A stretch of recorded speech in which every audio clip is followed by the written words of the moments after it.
मुल्क की अपनी एस्टेब्लिशमेंट होती है। नाज़रीन, ये तो मैं पहले भी कई बार बता चुका हूँ और उस हिसाब से वो सियासतदान काम करते हैं। अब इस डोनाल्ड ट्रंप ने भी 12 से ज़ायद जजों को नौकरियों से फ़ारग किया है और ये वो जजेस हैं जो ट्रंप की पॉलिसियों में रोड़े अटका रहे थे।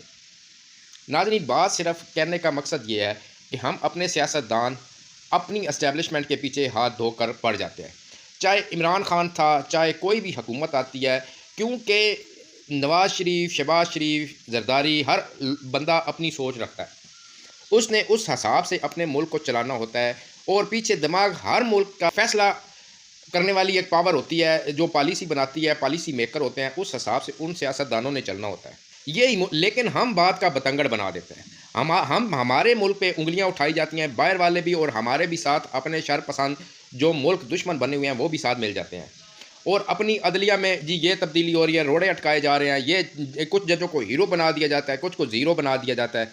सिर्फ बात करने का मकसद ये है कि कोई भी मुल्क है वो अपने फैसला साजों, अपने पॉलिसी मेकर्स के हिसाब से वो मुल्क इंडिया, अब देख लें इंडिया में चाहे कोई भी वज़ीर आज़म आया, उसने पाकिस्तान दुश्मनी रखी, कश्मीर पर पॉलिसी उसकी वही रही। इसराइल में कोई भी आया, उसने फ़लस्तीनियों को इसी तरह डील किया जो दूसरे सियासतदान करते रहे। अमेरिका ने मुसलमानों के साथ, पाकिस्तान, वेस्ट एशिया की पॉलिसी के साथ उसी तरह डील किया जिस तरह दूसरे सियासतदान करते थे। कोई रद्दो बदल नहीं आया। अब देख लें, जो भी आता है इसराइल को सर पे बिठा लेता है। इसमें जो भी तब्दीली आती है अमेरिका में, हम क्यों अपने मुल्क दुश्मन बन जाते हैं? यार, जो एक एस्टेब्लिशमेंट है या सियासतदान जिस सीट पे बैठ के वो सोच रहा होता है, वो हमसे बेहतर जानता है। हम घर में बैठे एक नारे के पीछे लग जाते हैं। अस्सलाम वालेकुम।